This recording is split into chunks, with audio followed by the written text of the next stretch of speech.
This an all-out blitz, real hard hits, them other podcast trash, we gon' make them all quit.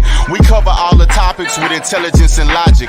I know you wanna score, but ID gon' stop it. We from Texas, so that mean that we Texans. Breaking down the X's and O's, our profession. No complaining, just training, you see the progression. They had a Pro Bowl for talk shows, we get selected.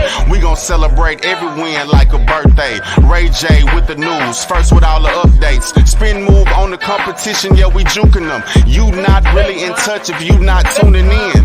This is Crenshaw, Briggs, and VT. We want the touchdown, we not trying to go for 3. And it's best if you get up out the street, cause them bulls out the pen and they bout to stampede.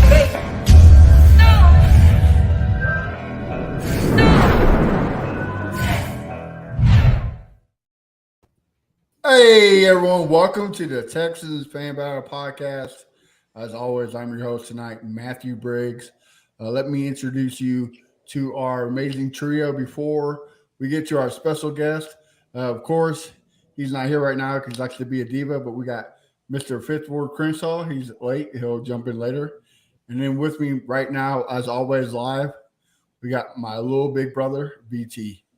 What's going on, guys? What's going on? What's going on? What's going on? And guys, you've been paying attention on X, Twitter, whatever you want to call it. UB knows this guy's game. His tweets have been the best by far this offseason when it comes to Texans camp. We got the ESPN writer DJ Bien-Aime. How you doing, sir? I'm doing good, man. How you doing? How y'all doing today? Hey, man, we're one step closer to the season, right? That's all that matters. Right. Well, guys, before we kick off, I would like to say something. We as me, BT, and Crenshaw, we like to say we're a family, and that is even you, DJ. Every guest that comes on, we consider them Texans Fan Battle family. And I like to give a shout out to B. Scott from 610. His wife passed away. Yep. So we would like to give our condolences and prayers and positive vibes. It's tough to lose somebody you're close to. I couldn't imagine a wife. So shout out to B. Scott. Hopefully, our vibes and our prayers go out to you and your family. You definitely need it. Well, guys, let's kicking in some news today. Well, not news, but camp. DJ, you're there live, man. Tell how's the vibe going there? The vibe at training camp is so much better this year than last year. Like, there's actually legitimate good competition both ways. There'll be some days where the offense gets the defense and the defense gets the offense. Sometimes it bounces from period to period. And last year, there just wasn't no energy, man. Like, it was very dead. Like, I don't remember the fans really, like, clapping and celebrating that much. Like, obviously, they can get you, woo! But this year, you can feel the energy at practice. Obviously, like, there's levels to it. Like, obviously, there's like another level that they possibly could get to, but I think they'll be there next year. Like where they're like rabid, crazy, losing their mind, and they're close to that right now. But again, compared to last year, it's 10 times better. It's way more enjoyable to go to practice and know that the team you're covering, people care about. Because the worst thing is when you cover a team that nobody cares about, whether it's good or bad, right? Like whether the team is good or bad. You want to cover a team that people care deeply about, and obviously, to be honest, like Houston sports fans, like they're more fair weather fans, and that's okay. Like I actually respect that approach more than like people that. I mean, you have your different strokes for different folks, whatever. But I kind of lean more on if my team good or they're entertaining. I mean, if they're not entertaining, I'm not paying that much attention. That's okay. Like there's various ways to be a fan, to be fans, and I think a lot of Houston Texans fans have the approach of. I'm gonna be a ride or die, but if they're not good, I ain't showing up, and I respect that because the owners pay attention to that. Like they pay a lot of attention to fans that stop showing up, and they want to figure out why, and they want to put a product that makes fans keep coming, keep showing up. So hence the D'Amico Ryan signing. I mean, it makes sense, right? Like they wanted to change, and D'Amico. I mean, he's part of the reason why fans are in the stands, right? He brings that hype to the camp. So, DJ, I got it before I shoot to BT. I got a question, and I think everybody's asking this. Of course, we're going to break it into more NFL news, but the Colts announced that Anthony Richardson is the day one starter. The Texans are the last ones to kind of mention that CJ Stroud is the starter. So here's the question for you. Is there a QB battle or not? Is it CJ Stroud or is it Davis Mills? Is there a QB battle? The answer is no. Has there been a starter announced? No. So I mean, she has been run with the ones the past 2 weeks. Like Davis is a respectable backup quarterback, and it's simple as that. You know what I mean? Like if CJ goes down and you put Davis in, Davis can put out a respectable performance. But Davis, and it's not his fault in my eyes, because Davis, remember, he didn't play that much in college. He basically played like a little bit for 1 year, and the way his game is, he's not like Anthony Richardson. Where Anthony Richardson didn't play that much, but he brings a totally different dimension and dynamic to where he can still make plays. Where Davis, the way he plays, he's more of a pocket passer, traditional, where he's trying to process play after play after play and pick defenses apart with his arm, things of that nature. But for you to get to that level, there's a lot of reps that you need in college, high school, all that. Obviously, he was a 5-star recruit coming out of high school, but he didn't play that much at Stanford. So when he got to the NFL, he went third round because you still saw the traits and the attributes that can be a starting quality quarterback. But his play style, since he didn't play that much in college, and he got thrown into a bad situation with the Texans, especially last year in 2021 with the Deshaun situation, and then obviously last year where it wasn't the best of situations. He still had a 1,000-yard receiver, he still had a solid offensive line, but he still, for him to thrive, he would have needed a lot more support. So while he's developing and getting those reps, he still has people elevating him. But since he had to kind of do a lot of that carrying, he wasn't, obviously he is who he is now, and he's not going to get those reps. And he just doesn't provide that juice that you need at the quarterback position, where CJ gives you flashes of that juice, right? Even like again, when you're watching a young quarterback, you want to see, do they have some juice to them? CJ has that. Even like today, like Tua threw a pick six at the end of practice, and that was that. But there were some plays where you still saw like some juice coming out from the offense when he was leading it, right? Because during the 2-minute drill, they're moving the ball down with ease. You know what I mean? Like Tua was putting the ball where it needed to go, and then Jalen made a great play. But again, like you saw some of that flashy with him as a rookie.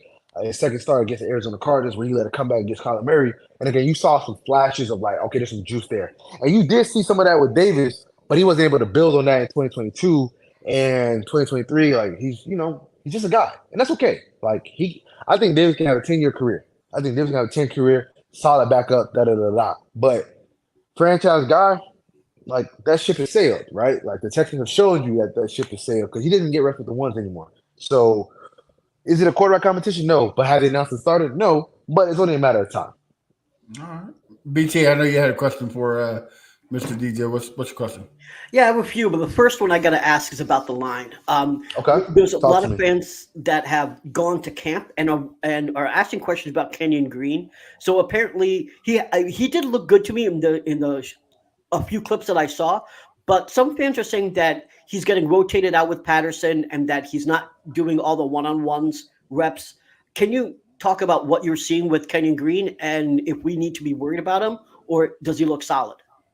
He looks solid. Like he's going to start week 1. Like there's nothing to be concerned about there. One, they had too much invested in him to not start him. Like, what do the Texans gain from not starting Kenyon Green week 1?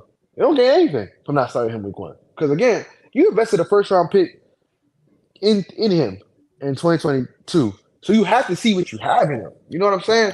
And especially at the O-line position, like you can only get better with reps. It's kind of similar to like quarterback where like actually across the board. But it's similar to quarterback where offensive linemen need to play. If you get drafted out how you need to play, you can't get better on the bench. Because like one, like there's only so much watching you can do to truly apply that to on the field, right? Like like some positions you can sit and learn a lot, like cornerback, safety. Granted, you still got to play the ends. You still got to play, but at least I think that sitting does have a little bit of benefits. But offensive line, nah, man. And again, like, what's the alternative? You guys saw in the preseason game, you saw what the offensive line looked like without. I mean, obviously Kenyon played, but Kenyon wasn't allowing the pressures. You saw what happened on the right side. You saw what happened at the left tackle spot. Like, you need Kenyon Green to play because, again, your alternatives ain't great anyway. So he's going to be a starter week 1. He's looked fine throughout camp. And again, he's only in the second year. Like, the position that is harder to transition from the NFL, from college to NFL, quarterback, cornerback, offensive line, and tight end. Now, those are positions that take a lot longer. Receivers, usually now they hit the ground running. The ends, by year 2, these are, you know what you got. Safety, similar. Linebacker, similar. You feel me? Running backs, year 1, you kind of know what you got. But those 4 positions I mentioned earlier, it's mainly like it takes reps, it takes time. And you gain nothing from not playing Kenyon Green. So why do you think they're rotating Patterson with him with the ones? Is it just so Patterson get experience? And don't you think Kenyon Green needs all those reps? I haven't seen Patterson get that many reps with the ones. So Okay. I can't really speak on that. But I've seen Dieter get some reps with the ones. I've seen Dieter get a lot of reps with the ones. I've seen Dieter get reps. Maybe they're confusing Dieter with Patterson. Oh, okay. Dieter's got reps with the ones. But Dieter's kind of like a utility guy where like Dieter can play center and play guard. Okay. So he needs the reps as well as Green and Scruggs. So that way, if one of them go down, he can play both. Exactly. Bingo. Great point. Great point, brother. That makes me even more happy about it. I mean, like we said, Green and Scruggs both need the reps, but I would like the guy out there just in case one of those guys get hurt and doesn't miss a beat. So yeah. But in my eyes, if any of the starters get hurt, the backup is there's going to be a drop off, a drastic drop off. It is what it is. There's no team has 7 good offensive linemen or 7 quality starting offensive linemen. Like that doesn't exist in today's NFL. No. Well, we used to have Heck, who used to be really more than a serviceable swing tackle, but he's hurt, and I don't think he may come back this season. I mean, it doesn't look good. That's the problem, is that we used to have Heck, and now we don't have him. So that's a big thing for the bookends. Now, of course, for the interior, it is what it is there. But now we don't have the bookends or the interior in terms of depth. Yeah, but I think Fan's better than Heck. Fan came into camp a little bit later. I mean, he came in a few days after camp. He had to wrap up a little bit, but like Fan, you know what you're gonna get from Fan. He is a quality swing tackle. Because when you go to the backups, all you ask for is, can this guy prevent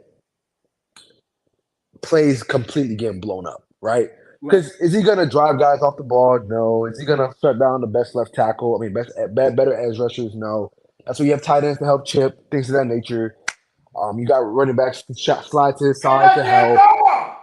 And then you got, you consistent protection to help him out, things of that nature. But again, like, if Fant's out there, he's not going to embarrass the offensive line. He's not going to have plays where he's ruining drives. So, yes, you don't have Heck, but once Titus is back, you'll have Fant in that swing tackle role. He knows the system. It'll be all right. I'm not to commandeer this whole thing, but I have one question more about the line. Go ahead. Talk to me. Talk to me about all the offensive line questions you got.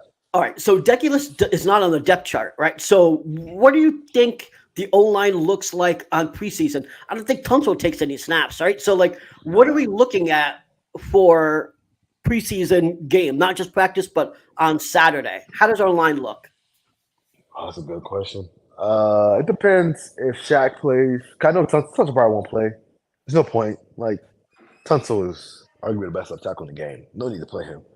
So I can see Fant, Green, Scruggs, maybe Mason, and then Austin again. Like, because I don't. Who else they gonna put there? What about that new dude that Jackie Chen? He just got here yesterday. He just got cut. He got cut, and he a rookie. And think about it. He got cut before the cut date.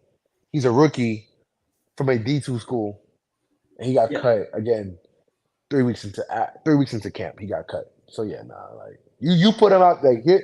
I know Austin just had a bad game. Cause you got to remember, like, when they messed up, like, not they messed him up at Austin and left tackle, Fant was playing right, and they switched him day of the game. So, like, I can understand how that's a little bit of adjustment where you're practicing on one side a bunch, and then the day of the game you got to switch to another side. So you have to flip everything in your brain of how you would do things in that nature. So Austin isn't as bad as he showed week one. I mean, week 1 of preseason. He's not that is you don't belong in the NFL roster. Bad, but he's not that bad. Like Austin ain't that bad. Like I think he can develop into a solid swing tackle caliber guy, but he ain't what he displayed on that week. Nah, no way. I refuse to believe that. All right. Well, we got a comment that said, what about Rashad Coward? Who? Who? Who is that? Like, you feel me? Like, you know what I'm saying?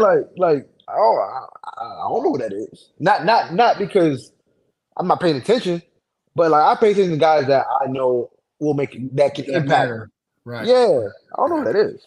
Feel me? Like, no disrespect to him, and shout out to him for being in the NFL, but I don't know who that is. All right. Well, as always, late but never. He always brings the good content.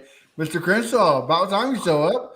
Crenshaw, what's good? What up, DJ? What up, DJ? First of all, Talk to me. Where is that football that you caught the touchdown with? Is it in the house somewhere, man? Man, that football, man, get that football right back. You saw on the video, you feel me? I caught it, spun it, told the camera, this is what I do. And I don't know where the ball went after that. I don't know. We were still using the same ball. I don't know if they used a new ball. I don't know where that ball went. So, yeah, man. Nah, but I got questions about two of the things you tweeted out earlier. Talk to me. So how did the line held up against their O line, and did CJ operate good in Vic's scheme? Say that first question again. How did our D line hold up against their offensive line, Miami? Oh, it was weird, man, because like during one-on-ones, the Texans D line beat the hell out of the Dolphins O line. Like I remember, like there was one play where Lopez drove their starting center, who wants a new contract, back to the quarterback. Like to be honest, like if Roy wanted to, Roy could have driven that man to Dallas the way he pushed that man off the ball. I'm not gonna lie. But then like there were plays where Jerry Hughes was whooping Austin Jackson that started right tackle. Obviously, what's his name? Armstead, he didn't participate in one-on-ones. Neither did Will, which is interesting. But once they got the team, it wasn't like they got pressures, but they weren't necessarily like getting sacks. But they're getting pressure. But Tua isn't a quarterback that actually gets sacked a lot because he gets the ball out quickly. Which is odd when sometimes they'll hold the ball too long and then get slammed on his neck. But because you look at even like in 2021 where they had the worst offensive line, arguably worst offensive line in the league, he didn't like he wasn't up there in sacks. So Tua has really good pocket presence. So I can't. It's hard to judge in practice because Tua gets the ball out quickly. But it was I would say it was a stalemate where like there were plays with the D line won and there's plays with the offensive line gave Tua enough protection to get the ball out. Okay. So I'll say it was good competition. And then to your second question, there's some plays where Vic has CJ in hell. There's some plays where Vic has CJ in hell. But there's all the other plays where CJ was able to get the ball out. But I think that Vic for sure. But that's to be expected, right? Like Vic, arguably one of the best DCs ever. Like he's up there with the Bill Belichick of the world, the Rex Ryans of the world. Like Vic is elite as a DC. You know, I found out the other day he was actually a DC for the Texans back in like when they were first created in 02, 03, 04, 05. Actually 02, 03, 04, and 05, whatever. But yeah. Like, so I can't really hold it against CJ that he wasn't as crisp against Vic Fangio because like he does a lot. Like he holds stuff. Like you don't know what he's gonna be in until post snap. For example, like.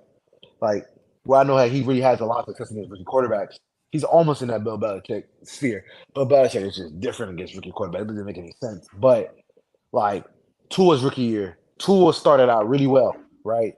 Obviously, the ran game, he only had like 97 yards passing, 1 touchdown to Devontae Parker. But the next game, he had 2 touchdowns against what's it called? The Cardinals. Led the comeback drive, had a really good game. Had an efficient game against the Chargers. Had another good game against the what's the team called? A good game against the Bengals, and then he went to Denver.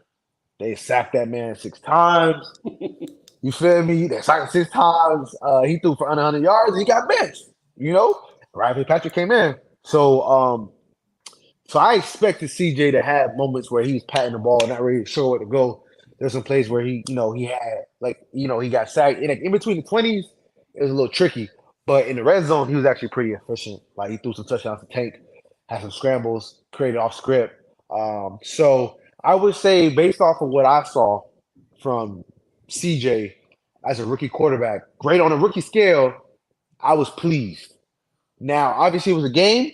His stats wouldn't have looked great, but again, I was pleased because you saw again flashes. With rookie, all you want to see is flashes, and you saw flashes of him learning on the fly. Because as the practice went on, he was starting to get better. But again, like there were still ups and downs, right? Like he tried to push the ball down the field a bunch of times during in between the 20s to Nico. Two to Nico fell incomplete. One to Hutch fell incomplete, but then he had one to Nico where he scrambled, rolled out, and he forced it down Nico down the sideline. It might have been a 25-yard game. So again, I was pleased with what I saw, but again, like it was an actual game, keeping track of things. He would have some struggles. The stat line maybe at half was kind of janky, but after the first half, I think it would have got better because that's what we saw at practice. So just speaking on what you were talking about, just on the receiver side. So you mentioned both on Twitter and right now that Dalton Schultz really, during not the red zone drills and stuff, Dalton Schultz was really like the lead receiver. Is that really, do you put that more on the receivers side? Do you put that on Stroud himself? Not necessarily the blame, but where does the work need to happen? Is it overall? What's going on right there?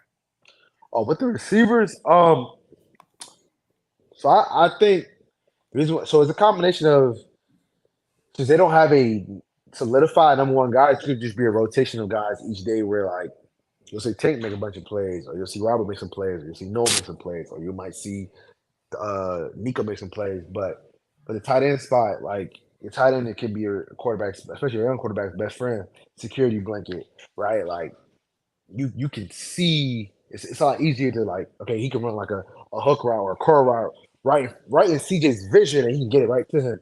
There's one play where but Dalton was crushing over the middle, and he like confident, decisive, fired it right to Dalton, and that looked good, obviously. So I just think it's a combination of there's not a solidified number one guy, and Dalton is really good, So like those two things just kind of go together where you're gonna see there's gonna be some games where Dalton might have over 10 targets because again, like Dalton is a good tight end, and there's not that many linebackers / safeties on their schedule early on outside of maybe the Ravens got a good safety duo, the Colts don't, the Jags don't, Steelers obviously they got Minka Fitzpatrick, but Minka is more of a safe, he's a middle field guy or whatnot.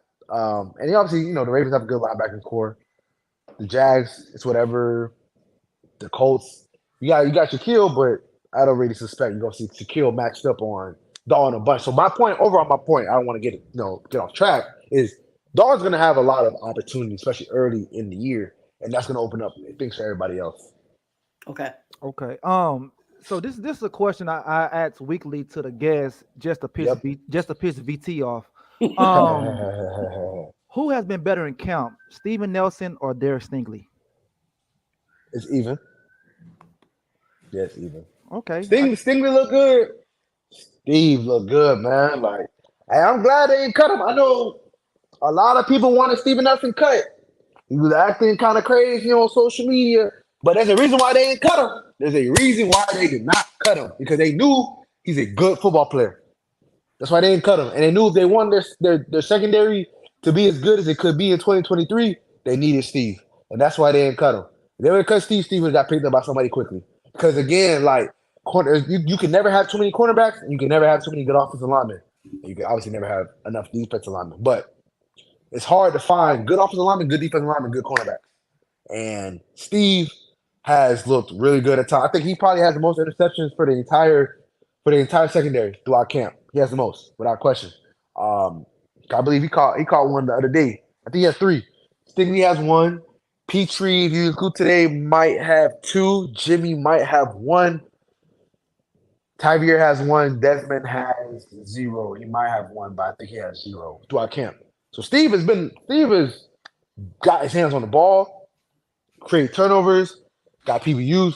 Like Steve is legit, and that's why they ain't cut him. Even when he was doing his social media stuff, they knew they needed him to be as good as they want to be in 2023. Because again, like Domingo, first year coach, Casario got to start winning. Because again, what his record is what it is. Like he got, good God, he has what? He got 7 wins on the entire since he's been here. Because he went 3. Oh my God, no, I'm tripping. Because they went 4-12-1, or was it 3? It was 3-13. Oh my God. So he got 7 wins since he's been here. So you need as many good players as possible so you can start getting the ball running in the wins. Because again, like when Steve goes out or Sting goes out, there's a drop off and it's noticeable. Like I thought Shaquille Griffin could push Steve to be a starter. Nope. No shot. And we asked him not even a about rotational guy, huh? I think I say this: if Steve or Sting got hurt, Griffin can go out there and he can hold his own, and the drop off wouldn't be noticeable, but there would be a drop off. It wouldn't be a large drop off, but it wouldn't be a large drop off, but it would be a little noticeable. I know I said it wouldn't be noticeable, but I'm correcting myself. It would be a little bit. You could notice it a little bit, but it wouldn't be gigantic. But when we asked D'Amico about Griffin, he said he's a depth piece. So I'll let you know what they feel about Steve. And think about Steve did what he did, and he got a ring. Yeah, right. So yeah, no, Steve looked good in camp. Like Steve looks like I think there could be a scenario at the end of the year where we're like, obviously we know the Texans will have a top 5 safety duo. You're not gonna find a team that got 2 safeties better than Jalen and Jimmy Ward. But I think there could be a scenario where you have Steve and Stingley, and you're like, I don't know if there's 10 teams that have a better cornerback duo. So, all right, I've been saying this that I think we're going to have a top 5 secondary. What are your thoughts? You think that's a possibility, or I mean, absolutely. Right? I think our secondary is our strength of the team. Honestly, I think that we'll be known for our secondary. Absolutely, they had 16 interceptions and only allowed 15 passing touchdowns through the air. And the only people that really tore them up through the air was, from a passing standpoint, was Tua, Herbert, and Mahomes. That was it. Yeah. Dak did it. Dak threw 2 interceptions against them. Yeah, he threw, he led a game win drive, whatever. But they caught 2 picks off of Dak. You feel me? Like, and Hurts was fine, but it was the run game that really got that offense going. Right. So again, it wasn't like they didn't play good quarterback. They played good quarterbacks. We saw what they did against Trevor. Trevor was good against a lot of teams.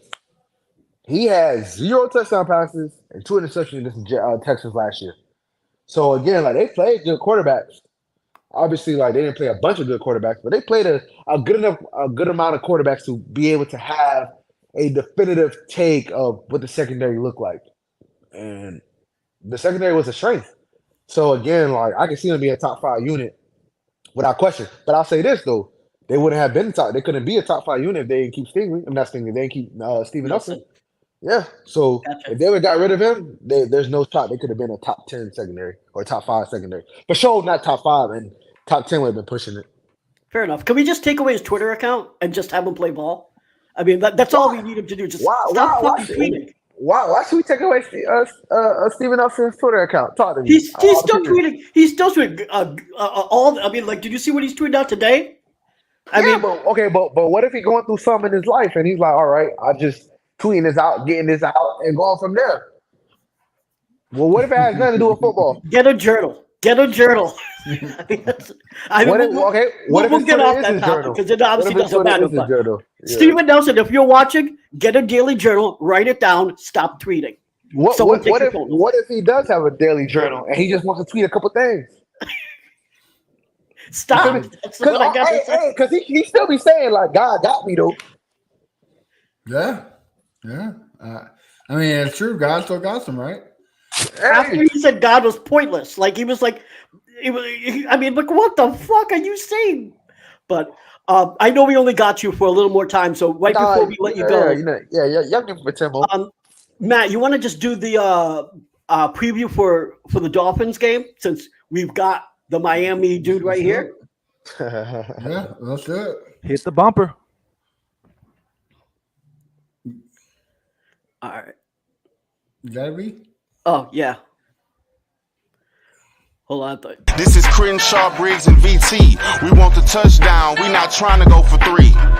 And it's best if you get up out the street, cause them bulls out the pen and they about to stampede.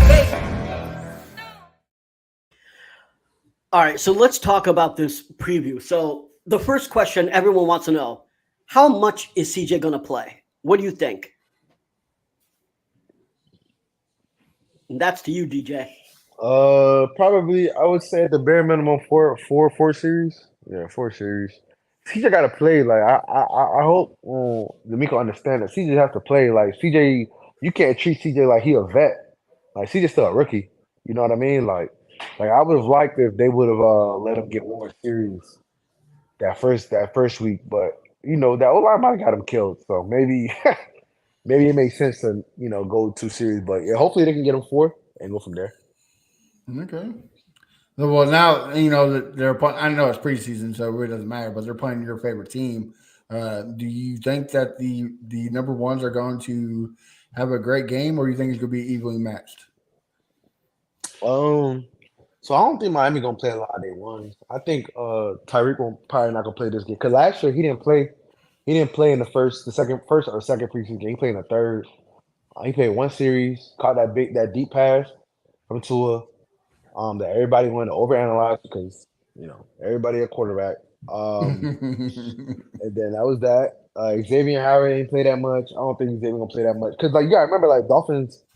They have a lot of proven veterans, right? Like they got Howard, they got Right. I don't think you'll see that many of their ones, which is fine by me. Like let's just get CJ reps. That's what come out. Let's get CJ reps.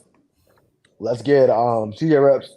Let's get the Texans defense some reps against the Dolphins. I think Tua may play, and if Tua plays, Tyreek, I think they could for sure feast.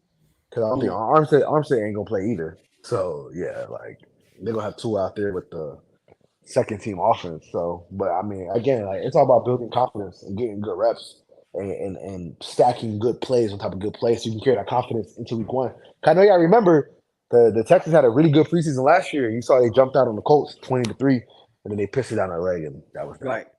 Right. You're right. You're absolutely right. That's what happened.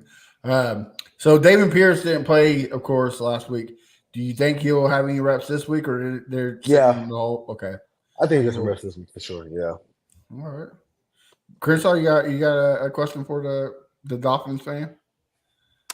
I got a question for him, but it's not football related, so I'm gonna let y'all talk to me. All right. Well, all right. So, which one is better, Killer Mike, Michael album, or Kodak Black, Pistols and Pearls album? Both of them suck. Both of those albums suck. I mean, I'll be honest. I don't listen to Killer Mike anyway, so I'm gonna just go with Kodak by default. And Tank said that Kodak might be the best rapper ever, so who am I to go against? Who Tank thinks the best ever? You feel me? We know the best ever. We already had this conversation. Yes, yeah, we did. Oh, Yeah. I mean, you think it's BIG, and it's never gonna change. Right? You think it's Biggie, but I mean, whatever. Crenshaw kind of kicked it off with a football question, so it's kind of football related because it's Madden. I know you're a big Madden player. Have you played it yet? Yeah, I actually just downloaded it. I got it right on my TV right there. Well, I'll let you know. I've seen some videos of the Jalen Waddle. Oh yeah, it looks clunky, terrible. And Henry, always murdered his last name. Henry Totoa. He's white in the game, completely. Really? He's white as me. Hilarious. In the video game. Hilarious. So they're dropping the ball already. Come on, guys. So to be honest though, I don't play Madden. To be honest, I don't play Madden for the graphics. I don't play Madden for the actual experience. I play Madden for because it's a football game and the competition. So Okay. that's what I play for. I play to win. Like I don't care what the game was like. I'm playing to win. Right. So as long as you can smoke them, right? That's all that matters. that's all that matters to me. You feel me? Like that's what I'm here for. I'm here to give people L's. I don't really care like how the game look. Like I get it. Like, I understand people complaining about it, yada yada, but like, what that got to do with me? Like, I'm here to get some W's. You feel me? Like, I'm a competitor, so I enjoy just competing against a. Because again, like if I call my homeboy Johnny, who's gonna get my best friend, who's gonna get the game soon, and I'm playing him, and the graphics suck. I don't know. Mac Jones look like Lamar Jackson. You feel me? Henry Toa, they got him listed at offensive line. I don't give a damn. I'm gonna play the game. I'm trying to beat him because I'm not gonna mention. Oh, the graphics suck. Mac Jones look like Lamar Jackson, and they got Henry Toa O line. Johnny not gonna want to hear any of that. Johnny gonna just be talking smack to me that he just beat me. So I don't be caring about none of that. I'm trying to win. There you go. V, you got any more questions for? Here's my last question. So far, you've seen Bobby Slowick in training camp, and you've obviously seen the preseason game. What critique do you have so far for Slowick? Are you happy with him, or are there things that you right now are questioning him about? Nah, I don't think you can question a coordinator until the games actually start. Because Fair. Bobby Slowick, I think one misconception about practice, especially at this point in training camp, you don't know what the team working on. Specifically, you don't know what plays they just put in that they're trying to experiment with. You don't know what the situation that they're trying to operate is at that point. Because let's say like it could be like, okay, we're gonna work on third downs, but we want to work on pushing the ball beyond the sticks, right? And they're trying to get first downs, but they're not trying to get the 5 yard. It says 35. They're not trying to get the 5 yard completion. They're trying to get the 15-yard completion to try to get an explosive. You know what I'm saying? You don't know what the defense is working on either. So at this point, there's a lot going on to where you can only judge so much, right? Like even on the pick that Petrie caught, great play. And if you want to kill Tua Tagovailoa, you can. But again, it was to the third string receiver. Waddle wasn't out there because in that situation, that might be Waddle going over that, for that route. And maybe, because, Chosen, he didn't really fight too hard for that ball or whatever. It was, whatever.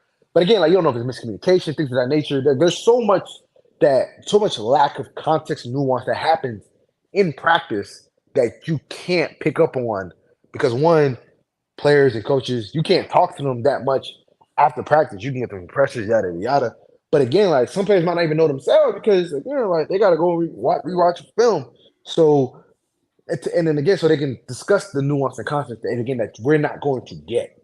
So I can't judge a coordinator based off what we see in preseason and what we see in practice. Because again, with Bobby, with the all 22, because I put up the clip for everybody to see with CJ, all the dropbacks.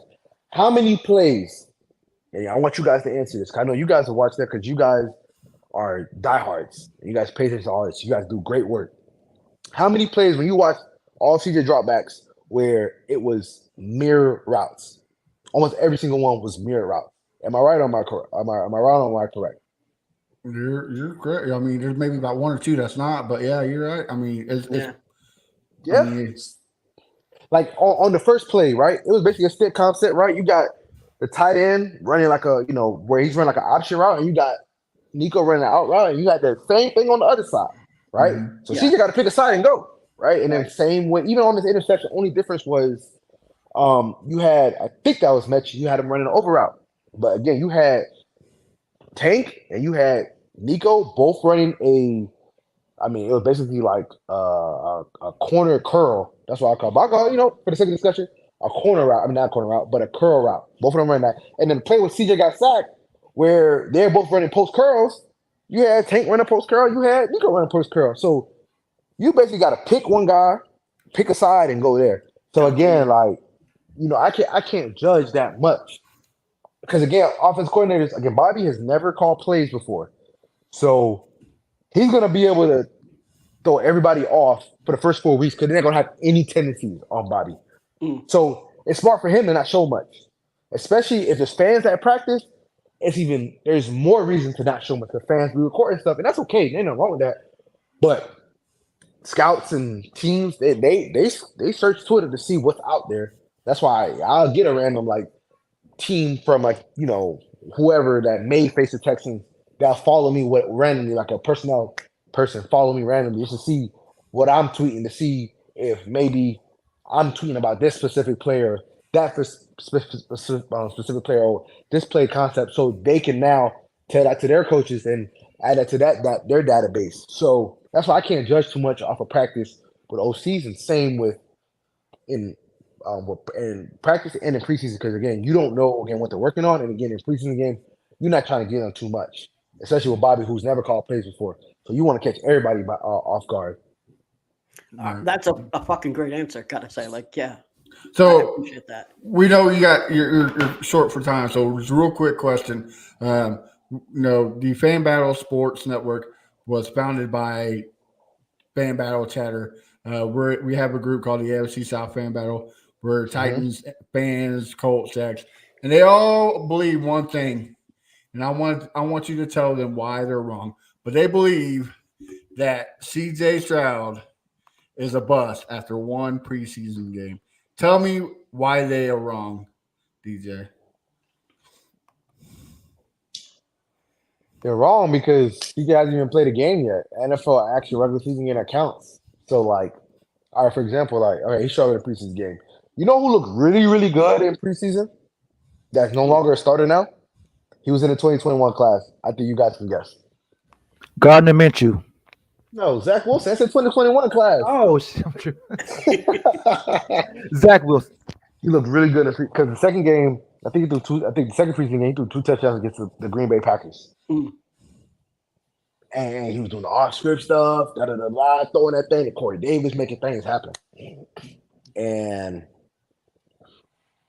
he's no longer a starter 2 years later. Right. You feel me? So, like, again, like, you can only take so much off of preseason. Like, how many times we seen somebody go crazy in preseason, regular season get here, and they're mid or they're non-existent.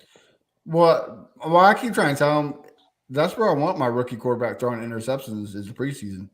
Get it out of your system. Don't be throwing the season. So, I mean, rookie quarterbacks gonna throw picks. It is what it is. You feel me? Right. Like, right? Yeah, of course. It's part of the game.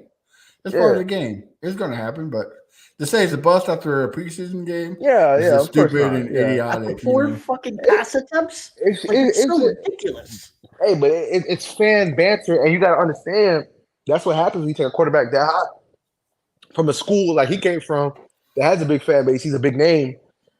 Like, this is going to happen. Like, CJ is, I don't know if he's as polarizing as Bryce. Bryce is more polarizing because Bryce is tiny. So, like, everybody has an opinion on Bryce.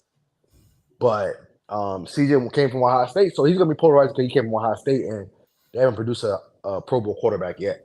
So, you're going to have people with quick, ready to shoot the gun and say what they got to say about CJ, the negative light. Because, again, we all know negativity sells a lot better than positivity. So. Right. Okay. Well, DJ, man, thank you for coming on. We know you got to get out of here. So why don't you tell all our fans where we can find you on social media and what you got cooking in the writing section? Yeah, I got some good things cooking. I'm writing some on Larry Tunsil. I'm writing some on Malik Collins. I'm also writing some on CJ. A few things on CJ. So I got a lot. And obviously, you can find me on Twitter, DJ Bien-Aime, on X.com. I hate that it's called that. Like, why? I still call it Twitter. Yeah. Why he couldn't pick a different letter, dude? Like, he loves that thing X. He's been doing that since PayPal days. I'll never stop calling it Twitter. That's just an odd number because odd letter because I ain't gonna say what the letter X can signify for a website, but we all know what X can signify exactly. for a website. Or that letter.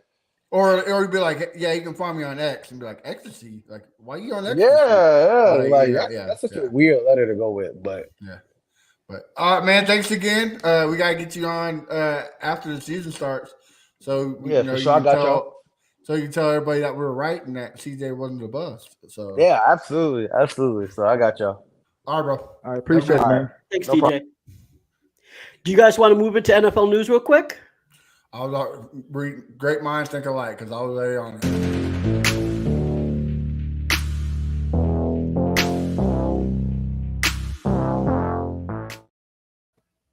Well, we kind of already touched the whole Anthony Richardson name starter with DJ, but let's move on to some injuries, man. Traylon Burks got carted off, but now they're saying it was just an LCL, nothing too serious. Could be back within 2 to 6 weeks. And a couple other ones. BT, you got the other ones? What were they? Yeah, so let me talk about the ones that actually affect us first. So the Ravens, cornerback Marlon Humphrey. So he looks like there's no timetable for his return. He's gonna have foot surgery. Now we play them week 1. So listen, I'm not hoping for injuries ever, right? I've always said this. Unless it's Deshaun Watson, I don't want anyone else to get hurt. But the thing is, the Ravens actually have 4 hurt cornerbacks. Rocky Sin, Jalen Armour Davis, Arthur Moulette, and I'm sure I'm murdering these names, Demarion Williams and Trayvon Mullen. They're all hurt. So what that tells me is that this should be, yeah, exactly. Licking his fingers. CJ should be licking his fingers like, ooh. I think we are. Like, obviously, we can't get away from the run game completely. We still need to have the run game in there. But I do think we should be lighting up their secondary. Like, I wouldn't be surprised if he walks out of there his first game coming out with 250 yards or more. Like, that would not surprise me. What's your take on it? I mean, we still playing on the road, so that's an extra cornerback right there. And it's still his first NFL game, so it's still going to be tough. If he was a veteran, plus their edge, they're still going to make noise even though the guys are out. But I mean, it's good for CJ, his first game, but he don't have to face their best. But I can see the 250 yards. What you said, VT, I can see it, especially if the run game picks up early. And he do his check down Charlie to Dalton, so I can see that though. So you're right. And as also you kind of take into consideration what DJ just said, right? Bobby Sloak is going to open up the playbook and going to do different calls, different schemes. The plays ain't gonna be mirrored, like you said. So that's going to be another interesting thing, especially with non-veteran cornerbacks. I mean, he can trick a lot of people, so it should be a fun one to watch, hopefully. B? Yeah, so all right. So there's also Russell Gage, who we play, and he's out for the season. That's a knee injury, but I don't know. I don't think he was going to be really make or break. I was calling Tampa basically second worst team anyway, after the Arizona Cardinals. So and you already talked about Traylon Burks, but he, like you said, he has an LCL, so he should only be out a couple of weeks. We don't play them until week 15, so that's a non-factor as far as how that affects the Texans. He should be back. And like I said, I always have to repeat this when I talk about injuries, unless it's who. I don't want any of these dudes to get hurt. So I'm actually happy that Traylon Burks it will be back. Yeah, because we definitely don't want no excuses from the Titans fans, right? Exactly. Oh, you only beat us because Cheeseburger Eddie wasn't out there eating cheeseburgers. Like, come on, man. But I think the other thing to talk about is the Jonathan Taylor stuff. So he came back after his rehab, but then he left, and all they're saying is that it's a personal matter, and then it's excused. They're not. So what the hell is going on? He's at practice. He's not doing anything. Then he leaves because he's on rehab. Now he's back, but now he's leaving again because he's excused. I mean, it's obvious he's not happy because of the contract dispute here. Of course, it's rumors, but the rumors is that his girlfriend, wife, or whatever, is having like a miscarriage or something. Oh no! So I mean, again, I don't know, but there's just rumors. If that's the case, then yeah, if it's just like I don't want to be there, I agree with you. Like, why you being an idiot? I mean, this could be it too. His personal matter is his hatred of Irsay. I mean, there's just a lot of variations. It's weird. Like one day he wants to be on the team, and the next day he doesn't. Like, I mean, listen, it would be easy to just say, well, why don't they just pay him? But I mean, everyone has to understand at this point, the RB market has changed dramatically, and as much as I don't think that he deserves $16 million, I also don't think that Irsay is doing him right by playing this all out publicly. So I don't know. Like as far as how it affects the AFC South, not just the Texans but the entire AFC South, that changes dramatically because if Jonathan Taylor is playing with the Colts, that makes Shane Steichen and AR a threat because of how he'll be able to use the run in order to emphasize the pass game, right? So how that affects us is that we play the Colts week 2, right? So the question is not only will Jonathan Taylor come back to the Colts, but will he do it soon enough when we actually play them? I think that's still up in the air. I wouldn't be surprised if he doesn't come back until October. As long as you don't play week 2, right, Crenshaw? Yeah, the way it's looking like, we could be 2-0 and the Colts could be 0-2 because they got the Jaguars game 1, correct? Yep. So, hey, that's good for CJ, good for the Texans, good for the fans. To me, they should just pay the guy. They should just pay him because you don't. I mean, I know, like I said, the running back market slowed down, but he's a good running back, and you just don't find those guys often like that. They should pay him, but hey, I'm with it. Keep the drama going. And so as long as it's not the Texans no more, right? Yeah, we're good. Get on another team, man. So the Colts drama, I'm loving it. And then of course, the Cowboys drama is going to come in the next couple of weeks as well. So I'm going to eat all that up right there. Okay, yeah. Good. Any more news, BT? We're good. So as far as news and injuries, that's pretty much it. The one thing is, before we end it out, I want to know what all of your projections are for CJ Stroud on Saturday. And obviously we still have another practice to go to, but what are your projections, particularly for CJ Stroud? And I'm going to throw in Tank Dell in there. I'll tell you mine afterwards, but I want to hear what you guys think. I got 4 and 9 with a total of 38 yards, and I'll say no interceptions, no touchdowns. And Tank Dell catches 7 catches, 70 yards and a TD. So that's pretty close to what he did in the first game. Okay. If CJ plays a half, which he should play a half, I'm gonna give him 8 for 15, 90 yards and a touchdown. And the touchdown is not going to be to Tank, it's going to be to Hutchinson. Ooh.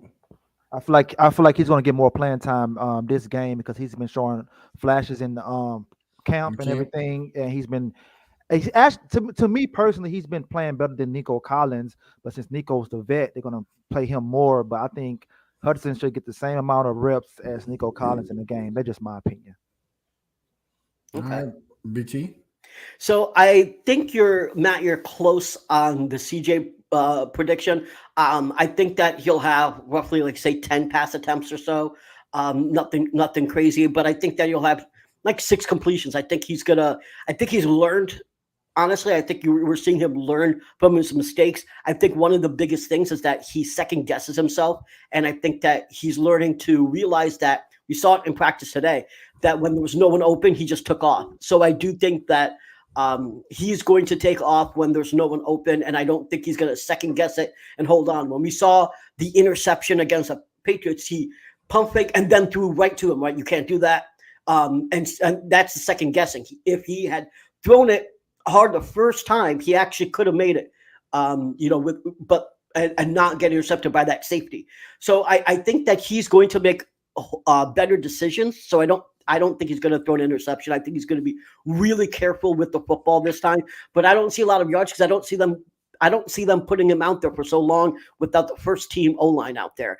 That the Dolphins D-line is strong, and if Tunsil's not out there and Howard's not out there, you can't risk injury to CJ Stroud. So yeah, I don't think he's out there for a tremendous amount of time. I think he's out there for about a quarter, basically. And that ends up being about 10 pass attempts. Well, I think since we're home, we want to put on a good home show for the crowd. So he's going to be out there for a half. And I think he was second guessing himself because on that first sack, I thought his ACL was gone. That was a nasty sack he took. And I think it really made him like, okay, I'm in the NFL. And after that play, he just wasn't. Yeah, he wasn't the same. I mean, that was a bad, that sack could have fucked up our whole season right there, Yeah. man. It was a terrible play. So I think he need to play more. And I know Tunsil probably in his contract. I don't play in the preseason, but his ass need to be out there, protect the guy. Let's see what we got out here, man. Well, let me just say something, though, because you kind of contradicted yourself with two things, right? You just said that play could have cost over our whole season, but we need to put him out there for a whole half to put on a good show because it's a home game. I don't think you can have it both ways. I think you got to realize that, yeah, we want him to get reps, but if you're not putting him out there with the first team O-line, it's not worth to risk just putting him out there for half so fans could clap for another 15 minutes. I think you have to only have him out there if you're putting Tunsil and Howard out there. And obviously Howard is hurt and Tunsil's not playing preseason. So that's why I think he plays close to a quarter, not even a full quarter, but close to a full quarter. And that's it. And if he's getting hit a lot, like if that line is to protect him, they're going to take him out sooner. So if that line is protect him, he may get a little bit more, but it's only if that line holds up. And that's going to be, in my opinion, the key factor of how long he stays in the game. Well, that's why I said Thompson need to play. So Thompson need to play, but he needs to. Him, Mason, they all need to play because what? You're just gonna go into week one like, hey, I'm Thompson, I'm okay. Well, listen, you saw what he did today. The dude can block with one hand. The dude doesn't need reps. All right, he is a god. I believe in the church of Laramie Tunsil. I am a devotee. There is no reason for Laramie Tunsil to play us down in preseason. The only problem with not playing him is we have no one to protect our quarterback on the blind side. If you're not an All-Pro, you'll have to be playing in preseason. He should have been an All-Pro though. So he's not an All-Pro. So if you're not an All-Pro, you'll actually be playing in preseason. Point blank period. He should have been an All-Pro last year. You know this. I know this. Virtually every single top tackle in the league tweeted out that Laramie Tunsil was snubbed last year and should have been an All-Pro. So, fuck it. It's not on paper that he's an All-Pro, but he had an All-Pro season. He gave up one sack all fucking season, and I forget how many pressures, but it wasn't a ton. It was very, very low. So he is a top 3 tackle in the league. We don't need to even have that argument anymore. The question is, do you want to put Tunsil out there and potentially destroy our entire season because of one fluke play, or just not put him out there in the preseason because it's a fucking preseason game, and we can play the regular season and have our actual line out there, and then CJ can learn on the job. Yeah. Well, you know who is All-Pro? The Texans Fan Battle, brought to you by the Fan Battle Sports Network. Guys, this is where we, like Kearshaw says, the worst part of the show, because it's the end. So, BT, why don't you tell the guys where we can find you, what you got working? Yeah, you can find me on Twitter. No, I'm never going to say X. It's Twitter. It's Brown Chubby Bear. You can find me on Threads. You can find me on Twitter. You can find me on Facebook. You can find articles on fanbattlesports.com. And Crenshaw, late but always there. Where can we find you at? You can find me at Feel for Crenshaw everywhere. Laramie Tunsil, if you're listening, please play on Saturday. I don't think he will listen, but you can find me at A1 Day One Texans, every platform. Also, the Fan Battle Sports Network is having a contest. If you subscribe to their YouTube channel, you are entered to win a jersey of your choice. All you got to do is subscribe, and they will pick a comment on the September 11th show. So make sure you do that. And guys, you can find the podcast Texans Fan Battle everywhere on social media and every streaming platform.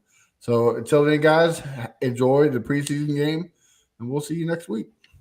This is Crenshaw, Briggs, and VT. We want the touchdown.